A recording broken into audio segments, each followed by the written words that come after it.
I should have got myself a drink. I don't know if this is going to work.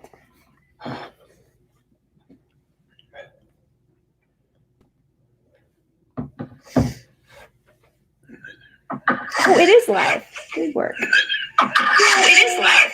Good work. It is live. Good work. Sorry. I'm just trying to make it all work.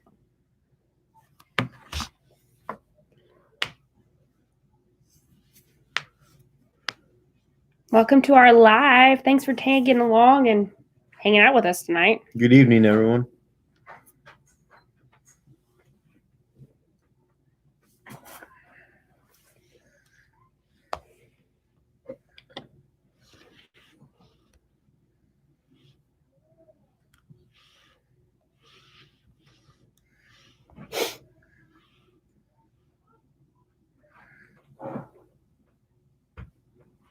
Hey, Dawn. How was your day?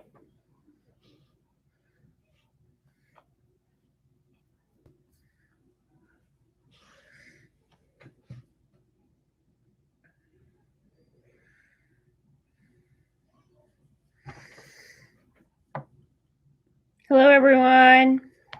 Okay, so Robert's already jumping into the questions. He's real on it. Where do you sell your small squares? Pretty well local. Just not too much local though. I mean, like I have to get them about 100 miles away, and usually I deliver most of my hay just as it goes. Chris. I argued with him, Chris. Now he's going to have to go find a hat.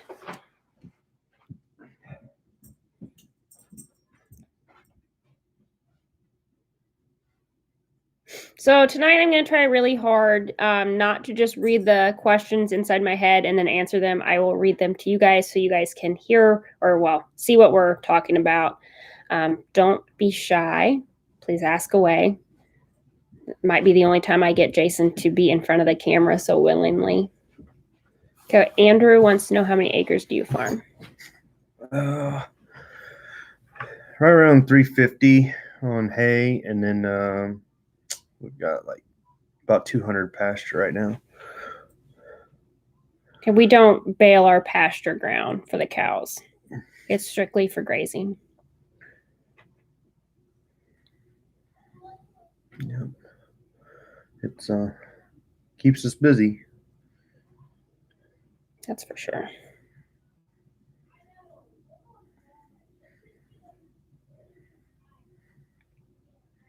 What advice would you give to someone who's new to farming this year? I have no idea. Don't be afraid to start. There's a lot of opportunities out there, that's for sure. Just do your research. Have a good niche. Go to your local, between the extension office and the USDA offices in your county. They will be able to help you more than anything. Don't go all big, all out, all fast. Start small and build your way up. Dawn wants to know about big purchase plans. It's because you did all the purchasing in 2020. We don't have any really big plans right now. Just kind of move forward and do what we got. Just take what we got and go from there. We bought in 2020 in the spring. Well, not even the spring, the winter. You got your new tractor. Mm-hmm. Well, new to us tractor and new to us big square baler. So that was a big chunk of upgrading. We got a lot of ice. We had quite a bit of ice, like probably close to at least 3/8 of an inch, maybe a half inch, some spots. But we luckily were without power maybe 20 minutes. It was on and off. Even yesterday when I had my niece and nephew, the power would flicker yesterday. So, we were very fortunate we didn't lose it. But like my mom, who's 11 miles away, they were out without power for quite a while. Mm-hmm. We got one fence that's broke, but other than that, everything popped back up. And tree limbs have too. Which ones that did break, they just fell. But they kind of fell in our favor. So let's see. How many cows are you running? About 65 cow-calf pairs. So roughly there's, 145 total between the weaned calves, the babies and mamas, and then our bulls. So there will be a lot of upcycling our heifers in the next year and a half or so. We have a lot of heifers to kind of pull out and see which ones we want to put towards the herd. Last year we bred with a red bull, red Simmental Angus. So in the fall, hopefully this spring we're going to have a lot of red calves. Or red accented baldy calves. Mm-hmm. So kind of excited to see what he throws. He's thrown one really good calf so far, and she's real cute. So. She was a Charlie heifer. Mm-hmm. Gary wants to know, do you buy or lease a tractor in Big Baylor? I bought everything. I don't do no leasing. Andrew wants to know what your biggest tractor is. This is all you. It's a John Deere 6145M, be our biggest. Next smallest one be on that is a 4440. And they run the mowers both, and yours does everything. Well, I guess so does the 44, but. Yeah. Small bales, we did 28,031 this year. So just basically the two of us, and then when mom and dad are to help truck here and there. So, but everything is pretty well within, like our farthest field now is probably about 15 miles. Everything else is within a good 5-6 miles, most of it. Yeah. We want to talk about how we went from doing like 40,000 squares to having. It wasn't a big 30. Change from us. It just, we knew what we were doing, Kind of have as routine. Far as, yeah. The biggest thing is with baling hay and as much hay as we put up is having a routine. We may not bale or mow every day, but we definitely have something going on hay-wise every single day, pretty much all summer long. We start from end of April, first part of May, depending on the weather, and we run. Last year it was in the end of May. It was just so wet.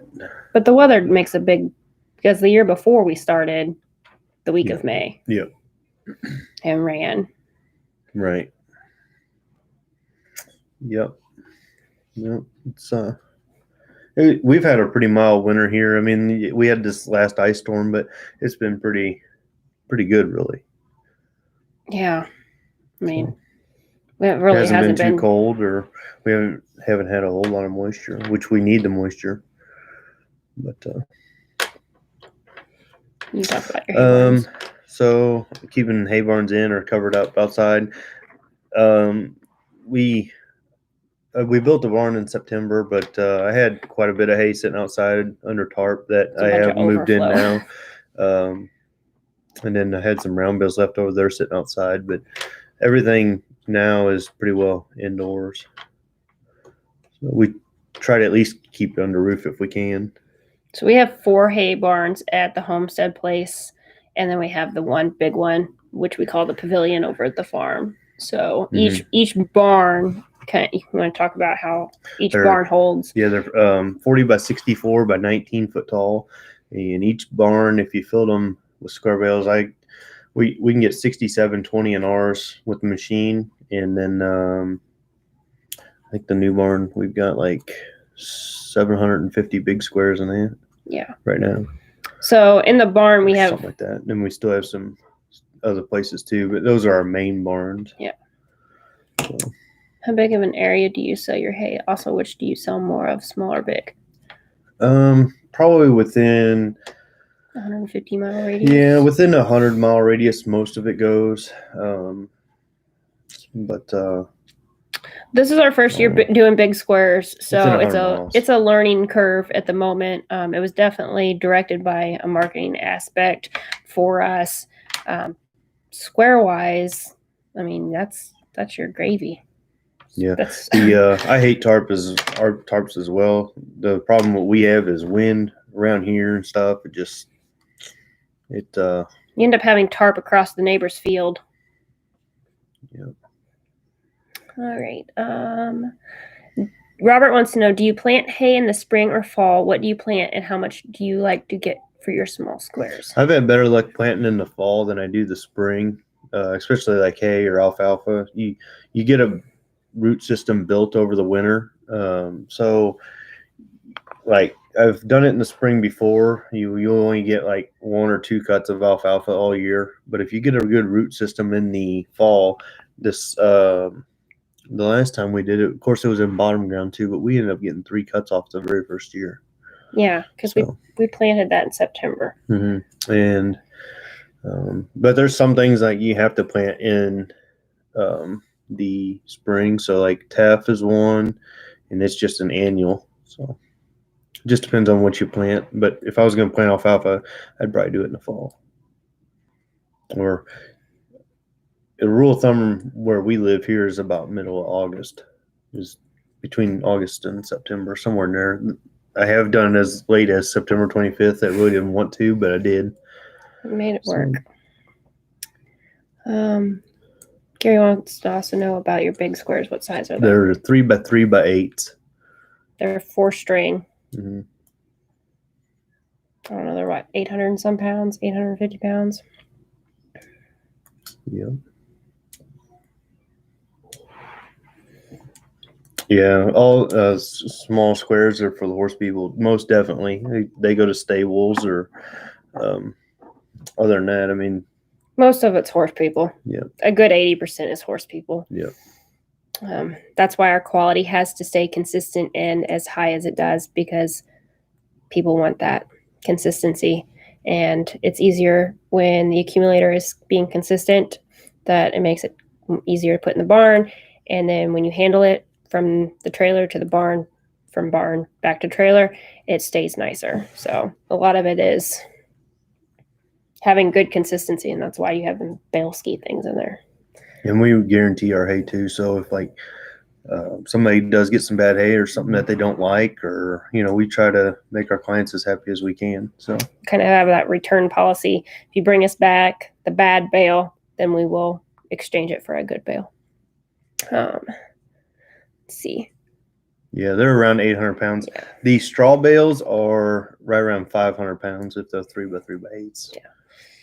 But, okay, so the horse that I'm planning to sell. Okay, so this is kind of I don't do it very often. Every now and then when I get bored or I need a project to do, I will help others with their horses. Diamond is owned by somebody else. He asked me, and I said, well, I can do it between October till spring. This is the time frame. And when he asked and said that we would be selling her in one of the sales in March, it kind of just timed out. I don't do it very often because I have too much going on. But I knew that Shiloh, my running mare, we were trying to breed her this winter, and she's at a friend's house being bred, hopefully. So I'm not running her right now. So I only had Leo to mess with. So I had a little bit more, I would say, downtime. Mm-hmm. Not that we really have downtime. We've probably been more lazier in this last few days with this ice storm than we probably have since we went on our honeymoon. It ain't a vacation, but it's just nice to just be able to take off for a little while. Yeah. Would you guys consider, or have you thought about working holidays? This year we didn't, but the last 2 Christmases after Christmas Day we built fence, Christmas Day, after lunch, after we opened presents and stuff. Yeah. Man, we grew up farming. It was also 50 degrees. Yeah. The last 2. So we grew up farming, so we kind of know the drill. The kids know it. We spend birthdays, our anniversaries, holidays. We work around the farm. And we try to do what we can, and sometimes the weather works and coordinates with it, and sometimes it doesn't. Just kind of depends on what we got going on, how busy we are, and how far we are behind, and we can almost guarantee that we spend your birthday every year in the hayfield. Mm-hmm. Unless it rains. Unless it rains. Do you fix your own? Well, that's you. That's on you. Everything we try to just fix ourselves if we can. We don't really send anything out. So you and your dad work on majority of that stuff. Yeah, it's you learn a lot too doing it yourself. You figure things that you can't do, and then after you do it, it's pretty easy then, especially the second time. Like when we had the Baylor apart. No, and that's the thing with hay too. It's like hay. If something breaks down like right now, it just you got to go. You got to have it running like immediately. You can't wait 2 or 3 days because then by then either your hay's burn up or if by the time you mow or rake and you get it dried out and you're baling, well then you got 2 days, and it's going to be raining, so you really don't have time to be down. Mm-hmm. Nope. So you just have to fix it yourself and move on. At least cobble it together somehow if you can, or get the right parts and do it that way too if you have them on hand. I keep a lot of parts on hand if I can, just because there are times like that you do need something. 50% of the time it ain't the right part though. But just the way it goes.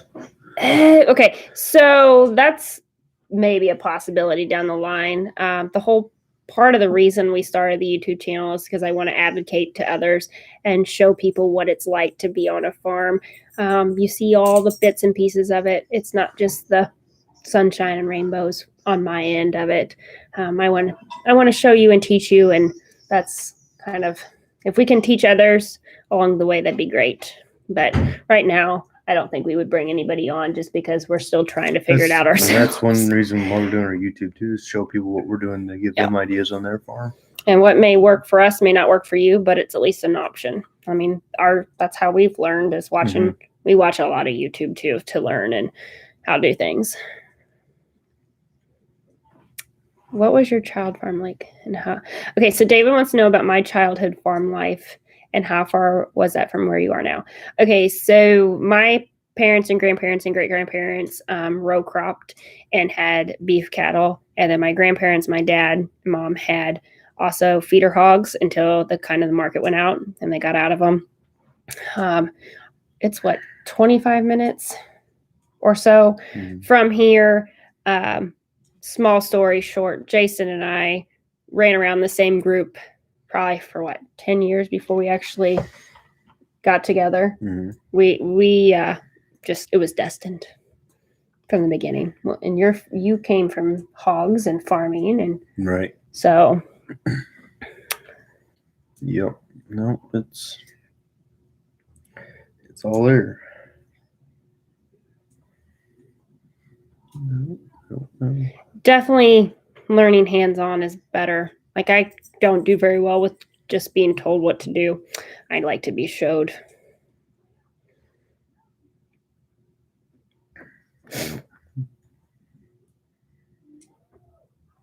What else you got? I don't know. No, you can talk about, I guess we can talk about some of our 2021 plans. I mean, it's still the first week of January. Tear up an alfalfa field. It's kind of went downhill over the past couple of years. Just a couple of years we had kind of bad ice and just not really thick, but it just stayed around for a long time, made the alfalfa heave, and now it's kind of going away. So we kind of got different plans going in with that, and it's you got to renew a stand every now and then. So they don't last forever. Hold on, that sparked other questions. I had some that were sent to me. Okay, so one of our friends sent some email questions, and he'll watch this tomorrow. So thank you for those. So here are his questions. With that being said, our alfalfa heaved at the homestead, and we are looking to plant corn silage. So what are you going to plant? Forage corn to chop, or the seed to harvest and grind for the cattle? No, we'll do corn to chop. So the theory behind that, and then we won't have to use near as much hay. That way we can sell more of our hay and just grow that. But on down the line, in theory, what we want to do is do corn silage and then put a cover crop in behind it to where you can graze and feed the silage as you need or whatever. Okay. Stone picking across your fields often. We are always picking up roots or rocks. Not too much though, because we don't till anything unless we're gonna plant. Unless we got to redo a stand or something. But most generally in the hay fields or stuff, you don't really come across too many rocks as long as you pick them up the first time, unless you do any tilling. Yeah. So I guess because it's the places we've been picking up stuff is the stuff that we've been adding to and incorporating and managing better. Connell wants to know about planting Roundup Ready alfalfa. I don't really know. There's some advantages to planting it, but I don't know. The seed is really expensive for Roundup, but I don't know if we do. That'll be a decision down the line. It won't be till August or so if we go back in here with alfalfa.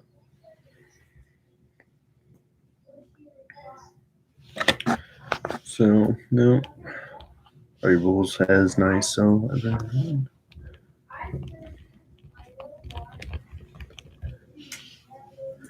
no,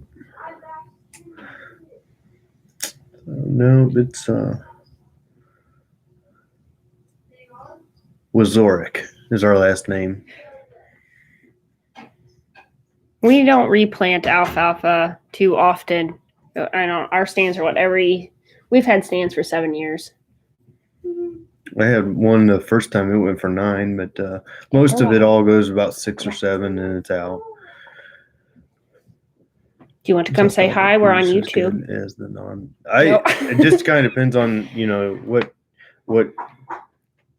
brand of alfalfa you get or breed, or we've gotten a really long good with a hybrid alfalfa here, but do you want to say hi? I don't know. It's just kind of depends on what suits good in your area. There's more room. Go on that side. But hybrid alfalfa was really good for us. It was dairyland. Jalen wants to say hi. And yes, you're from Poland. That'd be a dad question. I really don't know. If you have my comment here on that one. I'm not sure. I'm on the fence about Roundup Ready as well. Expense is tough. Yeah, that's the biggest factor is just expense for the price of it. Are you gonna say hi? Hi. This is Jalen. Are you gonna wave? No. So we will probably be using a bunk for our silage, just because to do a bag around here, you'd have to get a bagger and a bag, and most guys that do that are custom. But trying to get when we need to do our silage, everybody needs to do their silage, so it just doesn't work with everybody. We'll probably just do it on our own, and they're telling you hi. You see, just say hi. Hi. Hi. There you go. Oh. So, well, alfalfa grow in the tropics, I would say it would. You have to get the dormancy right. We typically always get 4, sometimes 5 here, but there's places like Arizona where they get 10 cuts a year. So it just you just have to get the right dormancy. In Panama. Yeah, I know. So how are your bulls so nice? I can't get in the field. Okay, so we have one bull that likes to torment me. But the other bull we walk around and really their bullets calm down. The problem was he was a bottle-fed baby and we played with him too much. So now he thinks that it's still okay to play and that he's not 1,400 pounds of bullness.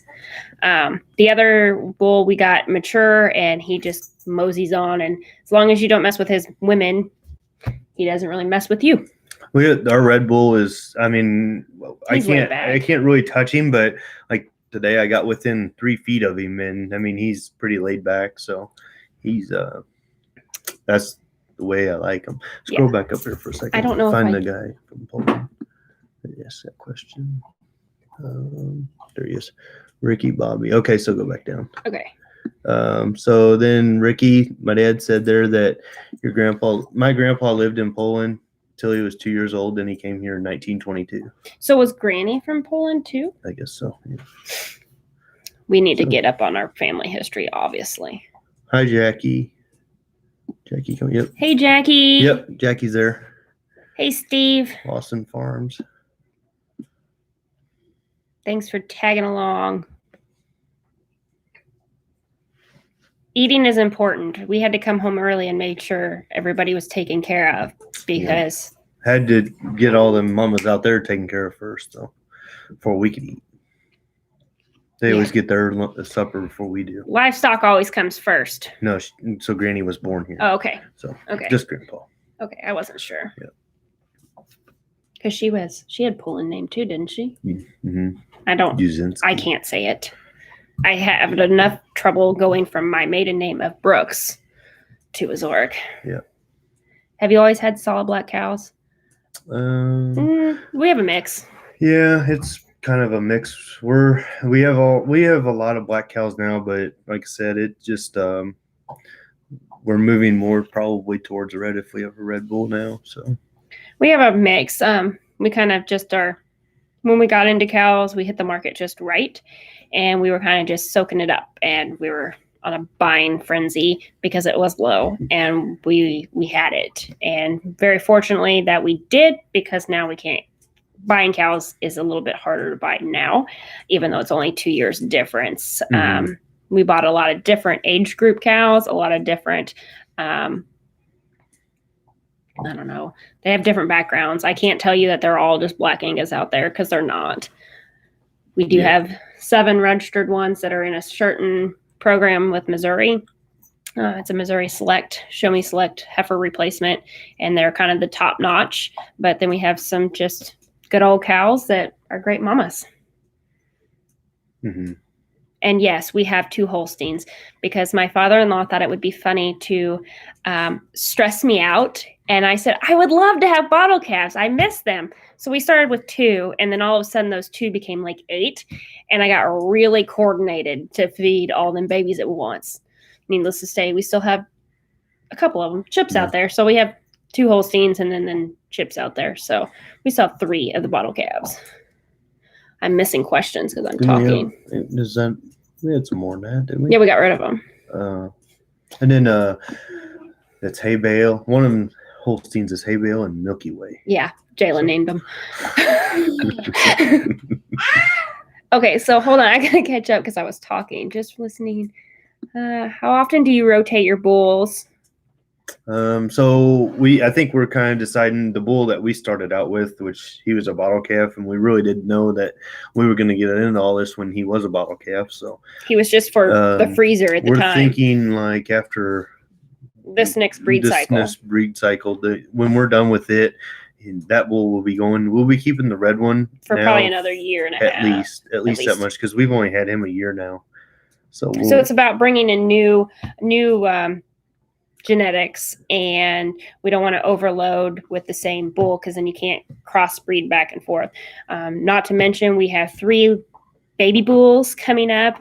We weaned them off in August, so they're over there growing up and getting bigger, and they will take their place. Our main thing is right now just getting some red heifers. Yeah, different colors. Brent doesn't like his eggs all in the same basket, so he likes different colors too. Yeah. My personal favorite, I'm not going to lie, are the black and white baldies. I don't know what it is about them red faces. Baldies too good. They're my favorite. Anything with a white face. So if it's a red one or a black one, as long as they're not a Holstein. But I'll let it slide, John, because it'd be all right. Why do you choose to do big squares over round, and how many small squares to one big? Okay, hold on, Chad. That's math. So it's just a little bit. They stack a little bit easier. Also, too, we're also already in the small squares, so we're chasing that horse market as well. So we thought, well, if maybe we can chase some bigger barns too that use bigger squares on. Keep it in the horse people though, because we're already baling horse quality hay. It's like, well, why put horse quality hay into a round bale that you're just going to feed cows? So we're doing it for our own, but we're just trying to sell them as we go too. Trying to get the most marketing. It's just trying to get the most out of our hay. So, do you want to talk about the difference in quality hay? Also too, let's see. There's probably about 15 to 18 little squares in one of our big squares. On our size, ours is a 3x3x8, and you can get 3x4x8 or a 4x4x8. So ours are the smallest big squares you can get. So but just trying to keep that. The reason why I did that is you can get 3 wide on a truck, so and you can use the whole width of the trailer that way. Yeah, they're so easier to haul than round bales.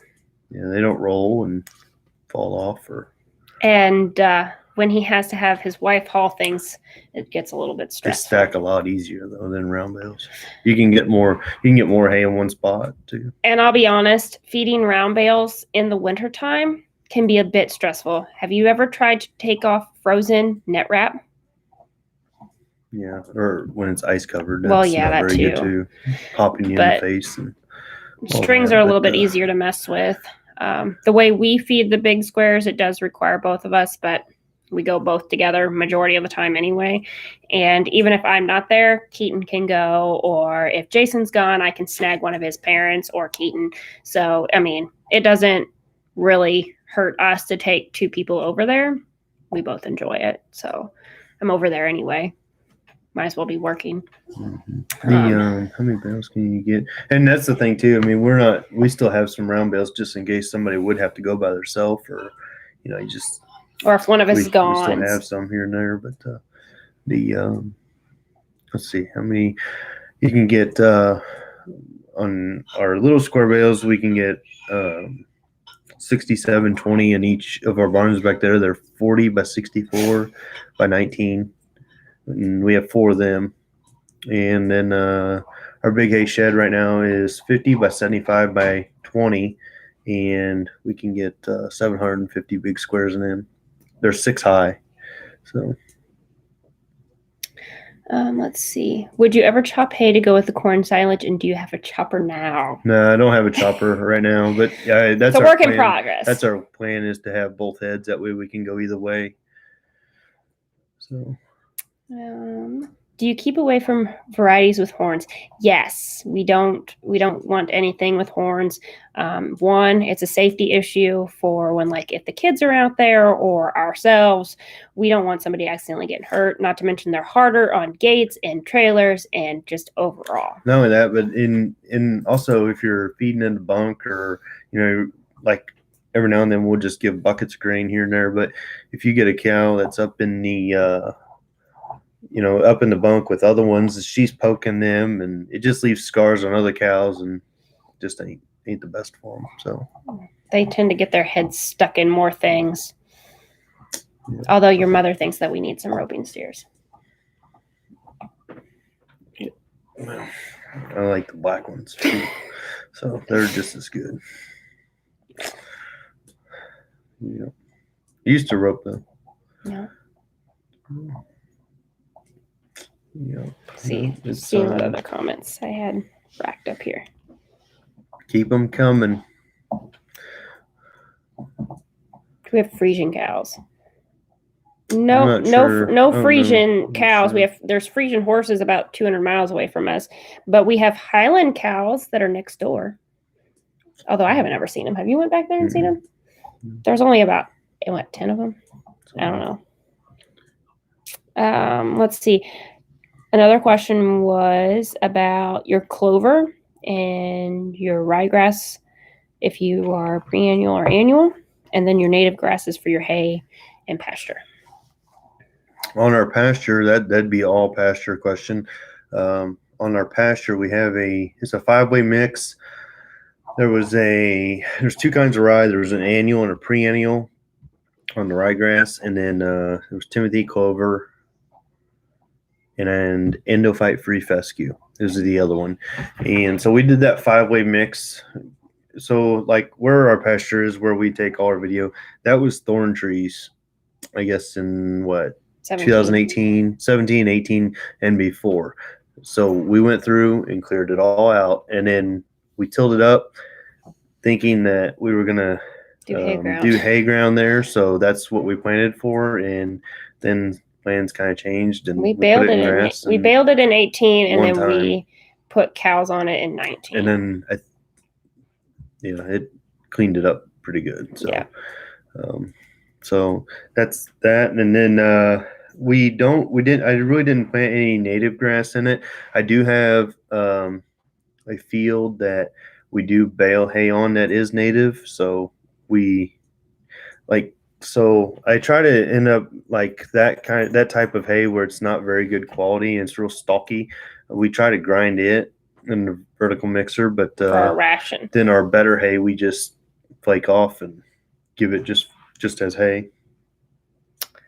I do like feeding big squares though. You don't get like if for the people that know that unrolling hay, because we don't the only time we feed in a hay ring is when we're in a lot or something like that. But if we're out on the main land, we're unrolling all our hay just to put carbon back in the ground. So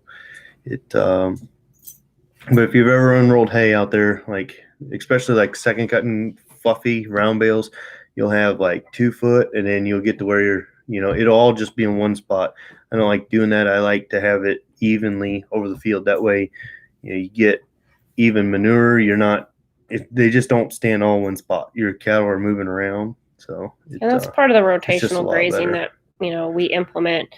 We move cows today. Yeah, paddocks and around. The thing is if you're spreading it out a lot more, well, then you're spreading that carbon over the field as well. A lot of moving parts with the cows. Most people get into the hay business because of their cows, and they need to be able to feed their cows. We got cows because of our hay business. Mm-hmm. So it's a kind of a. We've had some years where we just feel like we're just getting rid of our hay, and there's other years that you wish you had more to sell. It just kind of depends on year to year. So, but this gives us a lot more opportunity now. Mm-hmm. Okay, so Brent wants to know about selling your local calves and backgrounding them. Right now, we haven't sold a whole lot. I think we've sold maybe 20 since we've started, and we've been in this now. I guess this will be the 3rd year, but right now out of this so in our spring herd right now, about 80% of them are heifers, and that's how it was last year. Last year we had almost all heifers too. So we've been very fortunate because the whole point of our game was to increase our herd, and we got lucky, and most of them were heifers. So those heifers are just now going back in, and we've dropped off 6 into the fall herd to be bred potentially this fall. Our older yearling heifers. Yeah. So I guess they're about 1.5 years now, but they'll be two. They're 2 now. Yeah. I guess. So then those calves, our yearling calves right now, are just running on grass. I think all year, or since we had them dry lotted in November, I guess. Is that right? We dry lotted October for sure. Yeah. So since then, we've only fed them calves like 4 big squares. They're just been running on grass, and I just keep rotating them around, and they're very happy. I think right now we've got like 25 head on about 30 acres, so it doesn't take much to feed calves. And we give them some grain every few days. We make them come up so we can look at them and check them over and make sure that they're okay health-wise and that they're all there. We also, so let's see, backgrounding-wise, eventually we'd like to do some direct marketing of beef, but it's all a work in progress. We're just not there yet. The thing is too is like we're not, if the heifers ain't really costing us nothing to feed, so we're trying to grow a herd as good as we can. Want to keep our heifers back because there's some old cows that we will eventually have to send on down the road, but we just want to keep every heifer back right now that we can, as long as they fit our needs. Let's see. So Brian, we preg check by doing a palp. We don't do blood or ultrasound at the moment. I wouldn't mind having an ultrasound machine, but it just doesn't make sense for us right now to have it. I don't know stocking rate. It's probably about an acre for 2 cows. Or no, 2 acres per cow. Yeah, 2 acres per cow, 2.5 acres. McConnell wants to know if you do custom baling anymore. Not much. We were, but it just got to be, I don't know, it was stressful. Yeah, a lot going on, and now we're staying close to home. Around here, we don't really have a whole lot of people that bale like field to field to field. It's kind of surrounded by row crop farmers, so we just get everything that they don't really want and little patches here and there. So that's why a lot of our hay gets delivered. It just has to get here out of the area. Mm-hmm. What's your end goal on your cows? Like, how many do you want to be at? I have no idea. We're just running with it right now. Yeah. I don't really have a number at this moment because it all plays on the number of grazing ground you have. We can't say that we want to have 300 cows if we only have 200 acres to graze them on. It just doesn't make sense. So if we get more land to graze, then we might be able to increase our herd. But right now we are kind of at a standstill. Other Probably than what double what we have right now. At least that'd be a good number. 250. At least 120.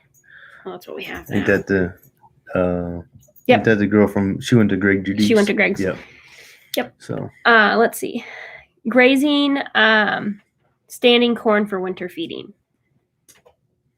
I'm not opposed to that. We're just wanting to I think I'd rather chop it and then get a cover crop growing, turnips or radishes or something along those lines, and then be able to feed the silage through the winter. I think by chopping it, I think your feed would go further, and plus you'd have something rebounding where you're growing something else for more feed. So that's kind of our theory. You definitely want to utilize the land in best ways possible, because the land, if you put into the land will put back to you. I'm a firm believer of that, and that's kind of how you do with your hay. When you cut something, you go back and fertilize it. We have to put that back into the land, and I fully feel that the land will benefit and take care of us if we just don't overuse it and overabuse it. Yeah. Hello, friends in Alberta. We felt like you the other day when we got ice and snow. Hope you guys are doing well. Okay.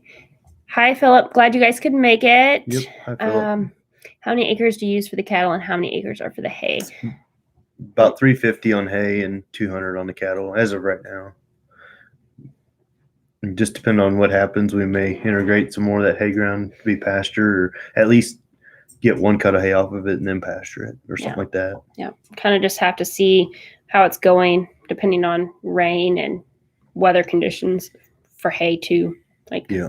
I was kind of having a panic moment over the fall because I'm like, we haven't gotten to these to cut them yet. And he's like, we'll just graze them. It'd be all right. You're so carefree, and I'm the worry word. Chad wants to know about turkey litter and your fertilizer. We don't have many turkeys here. Oh. Mom and dad and the kids, they have chickens.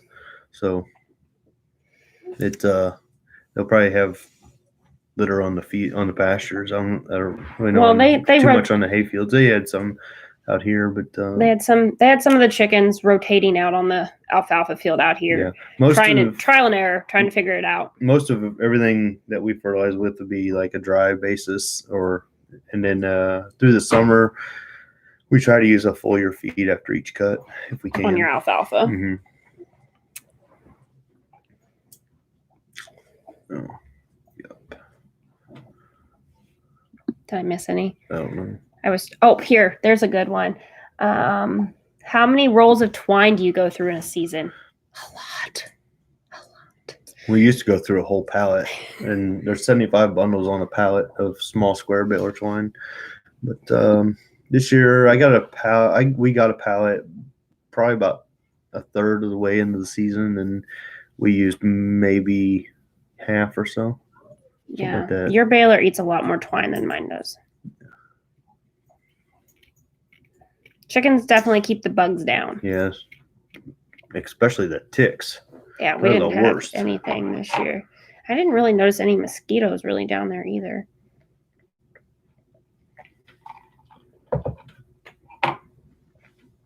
What else you guys got? You got anything? What do you got to say? Talk about. Right now it's a little muddy here. It could be worse. Yeah. Last year was extremely muddy. I really thought the mud was going to end our marriage at one point, feeding cows. But it's muddy, but it's not The cows aren't nasty. tracking. The cows aren't nasty. They're not up to them. tracking. And we moved them on paddocks today, so We're not knee deep in mud trying to feed at the farm anyway. shoot, our tractor's barely 6 in an inch. Some spots it's just sloppy here and there in the low spots. How often do you fertilize your hay fields, and is it off a soil sample, or do you have a blend in your general hay? I'm drinking sweet tea, so let's see. We fertilize every spring. Every spring we fertilize with dry, and then about every 2 years is we probably do a soil sample. If not 2, for sure every 3. Yeah. And like we just had all of our pastures. We just had them limed here this fall. Yeah. So that'll be raising the pH on them. But so our bulls don't breed all year long. They breed for a certain short amount of period, and then they get a break, and then like during the summer months, and then they go back in for a couple months. We're trying really hard to tighten our window down for our breeding season. So we're down to like a 75-day window now, and I'd really like to get that down to a 60-day window. The problem is with that, when we first got our cows, we bought them all in different periods. So they calved kind of just whenever they wanted because they weren't bred by us. We bought them bred. So it took a little bit of time to get our calving and cycle, but we're finally getting that more narrowed time frame. And I'm really happy about that. we were going to pull them out 75 days, but I think we're on like a 90-day calving for the spring. Yeah. But not for the fall. I'm taking 10 of those will be AI'd. Yeah. And then the others will be bull bred. Yeah. So the 10 that we bred AI'd, well, there'll be a 9 because 14 miscarried. So there'll be 9 of them out of that group. We don't really reseed our hay fields. As long as you keep good fertilizer on them, we have good luck. Just fertilize them. Yeah. Now our alfalfa is a different ball game. It just kind of depends on your stand, special. How thick it is, and where it goes from there. Do y'all ever use old farmers? I still use mine along with the John Deeres. My dad has some farmers, but we not really use them in the field. No, not in the field. They just kind of, they're cute yard ornaments, as Carol would say. So our lime here. I want to say that our lime here, like I was gonna do lime myself, and then we just got too busy where I just didn't have time hauling gravel because we didn't want things to be muddy this winter and just a whole lot going on.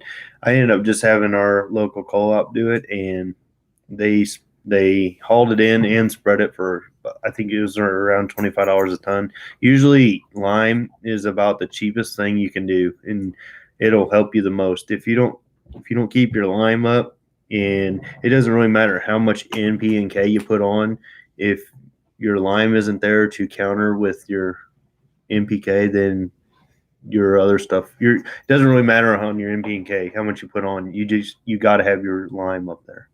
So check your pH and see if your pH is right, and that's your factor on that. Yep. Robert wants to know about your parents. They pop in. I show them every now and then. I need to get them more on the video. But I don't know. I guess it's just because we're all doing our own thing and just kind of go about our day. We all 4 have different areas and aspects of the farm to take care of during the day, and we all go our separate ways after we have our morning coffee, and then we meet up for lunch, and then we go our separate ways, and then we usually meet up right around chore time. So everybody's doing something. There's a lot to do. Yeah. On any farm, there's a lot to do. We try to run the farm as a business. So with that being said, there's 4 of us, and each of us have our own job. And sometimes those commingle, but even you and I, we're not always together, even though we're together every day. It's probably a decent break. Yeah. That we need.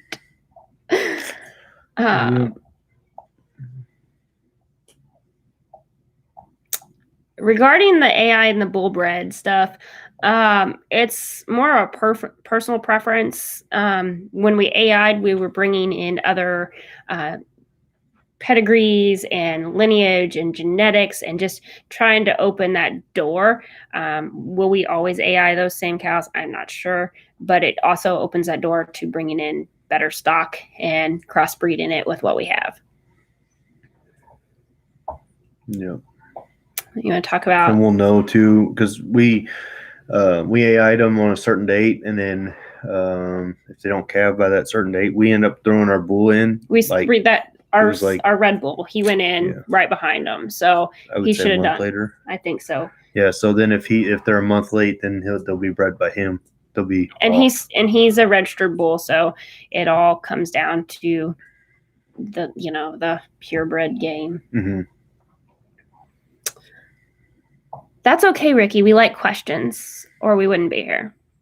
And actually, this gets Jason talking more, and this is more your thing. You like doing it more this way than me putting you on the spot on a camera. So, Chad wants to know about your corn cake that we've been feeding. We usually get it from the ethanol plant. Right now, it is very expensive, so we can't afford to feed it all the time, but it definitely keeps our cows in good shape. Yeah. They're definitely fat and sassy and healthy and happy. You can't get too much at one time, or it'll go bad on you. So it's just kind of time sensitive. We just try to feed it when we can, and when we think the time's right. The biggest thing with it is also with the mixer. We don't want to be running up the pasture ground, so you can't feed it when it's real wet. So you have to be a little bit time sensitive with the weather. That's a big thing. We don't want to rut our pasture ground up. Yeah. How big are you trying to get with your farm? Robert wants to know. I think our farm, well, we'll grow more with our cattle, but as far as the hay, we got enough going on. I think we're at a good We're trying to grow our YouTube channel. So like, share, and subscribe. We really appreciate all of the support. It means a lot. This is definitely farm family oriented. I know you guys don't see the kids often, but it is, they watch the channel and we take a lot of pride in that. And I just thank you. Thank you for the questions. Thank you for the support. Thank you for the sharing and the liking and finding me on social media. It really means a lot because if it wasn't for you guys pushing it, and I probably wouldn't do it. I would farm just as I am every day, but I wouldn't take you guys with us. No, it's fun too. It's takes a lot of time editing, but I just work it around my day. Yeah. As long as I get it done in the morning, it gets done. Anything before 6 a.m., I can handle it. Right. The day gets a little bit after me after that point.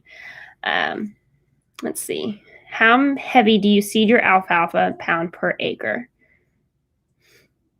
Seeding alfalfa. I was once told that the more seeds you put in the ground, the thicker your stand's going to be. I have done it too, just experimented. I had some seed left over when I did the last planting. So there's some guys that'll say, like as much as you can plant. Like I've put as much as like 24 pounds on per acre before of alfalfa. Now there's other guys that'll say cut your rate back and drill it one way, and then you turn around and drill it the other.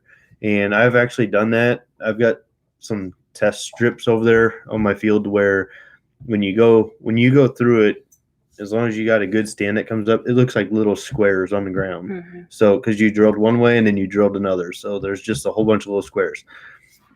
There's some guys that say do it that way. It's like a cross. I don't know. It's just kind of trial and error with what I'm doing. So, but I try to stick to that 20 pounds per acre. And when I do that, I don't usually add a cover crop. I just go straight in with alfalfa. So,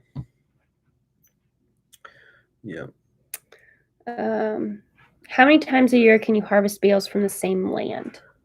So it depends on the grass and your forage. So if you're doing alfalfa, like we've been talking, we can get anywhere from 3, 4 to 5 cuts per year. Yeah, 4 to 5. Yeah, generally.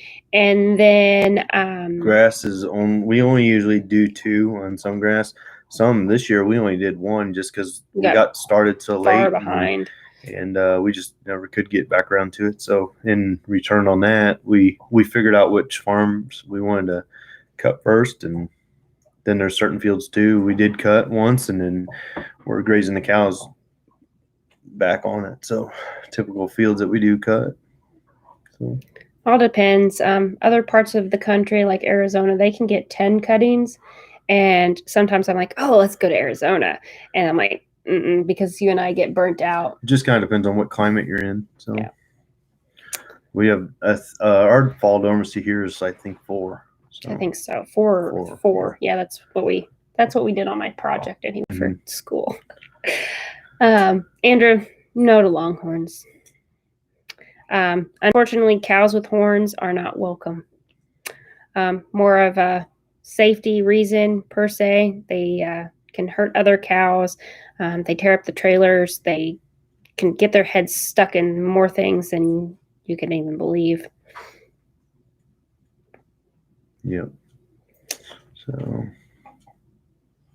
yep. No, it's all good. So, we appreciate your questions. We appreciate you guys. If you have more, we'll answer them. Otherwise, we may call it quits. It's been almost an hour. And you guys always blow my mind because I always tell Jason, oh, it'll only be about 10 minutes and then we'll get off and you can go do whatever you want to do.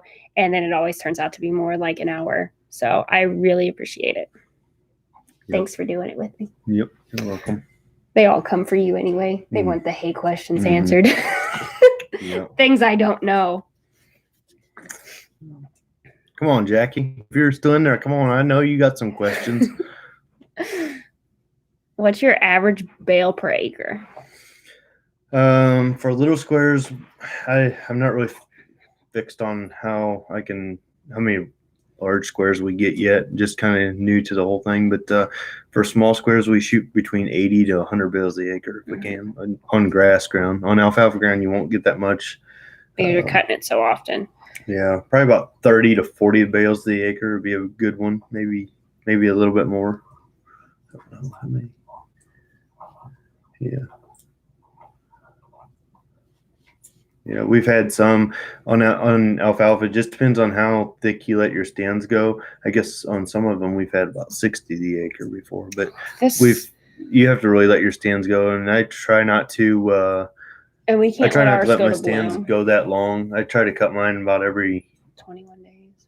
No, not that soon. 28 to 30, maybe 32, but not too much over that. Unless it got like this year where it just stunted it real bad, so we just didn't cut it. So don't forget to give a thumbs up on the video. Those are important things, and I always forget to ask about it. So please, thumbs up if you liked it. It really helps us grow the channel. Your dad's really proud of us. Mm-hmm. Thanks, Dad. Thank you, because honestly, if it wasn't for John throwing a camera in my face, none of this would have happened. So you can thank John for the YouTube channel encouragement. Let's see. First time with you on. Thanks, Philip. Greatly appreciated you being here. Oh, what's all the pipe in your horse shed? So we have continuous paneling and fencing supplies. It's more Jason's parents kind of thing, so they can retire. We haven't met any other farmers on YouTube yet, but it's coming. It's coming. So just hold your horses. I think we got a date right now in about 2 weeks. I'm going to visit another farm in a couple weeks. I have been on the phone with other YouTubers, trying to collaborate and see where it's going to go. So it's getting there, and I'm really excited. Can you tell? Yeah, and this is a good one for you. When does Kayla get a new tractor? She don't want a new tractor. So. Okay, I do, but it's got to be red, and we're just not going to probably get any more red tractors. So no. I just keep babying my 52. Because it's my tractor and I love her. Even if she has quirks. We're going to call them quirks. I'm lost now. Pounds? Oh, he said, so that's a nice average on how many pounds.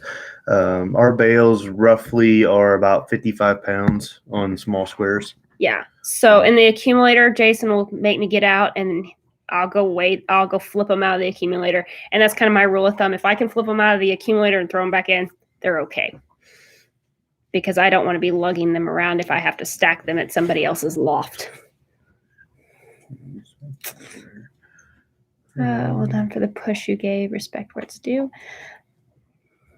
Good. How many times do you have twin calves? Okay, Robert, we have not had any twin calves, and it's kind of a sad situation. One of our cows that we brought into AI ended up having twins and aborted them, and it was kind of I took it very hard and tried not to let it get me down, but I was thinking, okay, it happened for a reason. She would have calved when we were in our busiest time in August, and it was probably a blessing in disguise that she went ahead and aborted them. But we have not had any twins. We know right now, though, she's potential for twins. So yeah, so she's definitely on our radar to watch for the future. What breed of cattle do you like? One more than the other? I don't know. A cow's a cow. I love them all. I personally like baldies, whether they're red baldies or black baldies, Charolais. I like a good Simmental cross. I like the way that their bone structure and they're a little bit not as sassy as sometimes. Pop in them, yeah. in their bones. So Angus cattle are known to be a little bit more sassy and they have a little bit more attitude to them. Herefords are more calm and easy to get along with. So you want a nice, if you're looking to not be that purebred standard and you want a nice cross, I really like the red Simmental Angus cross. I mean, the bull that we have is going to be a nice asset, and we got very lucky, and I'm glad we got him. Yeah. So, let's see. Are you stacking barns with a telehandler or the skid loaders? Actually, I have a forklift that we have a grapple mounted on the front of a forklift, and then just to go up with it, we stack 11 high. If you do stacking with skid loader, we do our hay is on edge, so and it's 15 bales on edge. So with a skid steer, you can only go 8 high, and then from there you have to, like a lot of times though, if we're bringing it in out of the field and we're stacking it in the barn, I just use the forklift just to put it in and take it out as well. So, but if there's other days where I'm kind of pressed for time and want to get, down the road or whatever, and I just use a skid loader to load. So just a little bit quicker moving around. But if you have to get them down from up high, then you have to use a forklift anyway. So I don't know. I don't do that. Your bales are on edge. Do they also get anxiety? Sometimes I get anxiety, Ricky, and they fall out of the barn. But let's see. Dustin wants to know about are we first generation farmers? So technical standards, according to our taxes, yes, we are. To be farming like full time, but Dad, they had cattle and hogs. Oh, I mean, hogs. Both sides. We had hogs when I was growing up. But, yeah, both sides of our family have had livestock and farmed.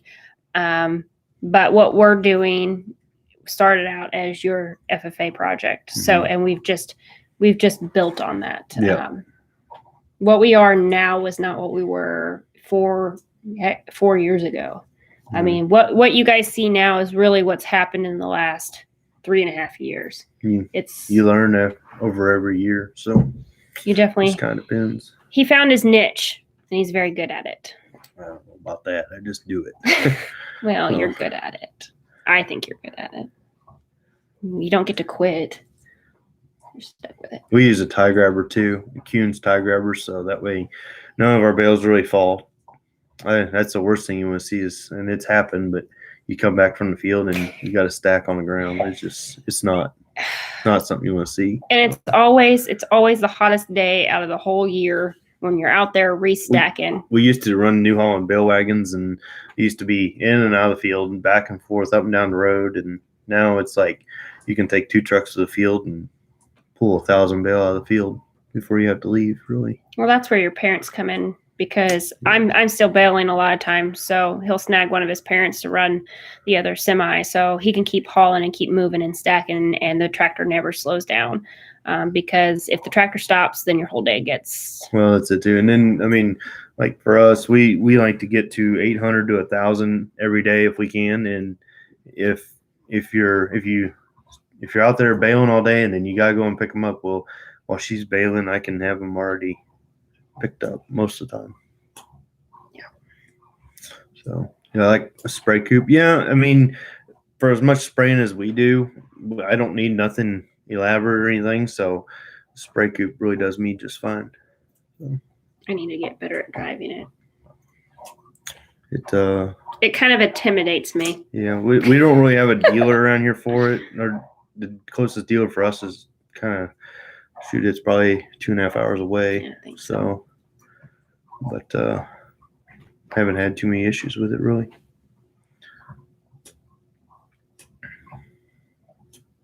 Yep. Nope, it's all good. So I ended up trying to use liquid calcium at one point, but it really didn't work for us, and it kind of clogged the sprayer up. So that was a no for us. Yeah. You had to get all new tips, didn't you? Well, we spent quite a while rinsing them out, that and filters. It caked up in there. So we just went back to conventional line then. Do you spray your hay for weeds? Not really. We really don't have a weed issue. So just, I guess if I had a weed issue, the bad thing about it is about spraying for weeds, you're going to kill your clover. So it's kind of a toss up. If you have a few weeds here and there, or you're going to lose all your clover, because that's the thing with the clover, you're producing your nitrogen that's feeding your grass. And that's what you want. So, and that's what we're kind of doing for our pastures. We have to seed some clover down the spring, and that way the nitrogen is always feeding the grass. It's a continuous loop. Definitely finding out what feeds inside your soils to produce the most. Yeah. That's our biggest factor. Ricky said that as far as getting parts and service and stuff, it's dealership service.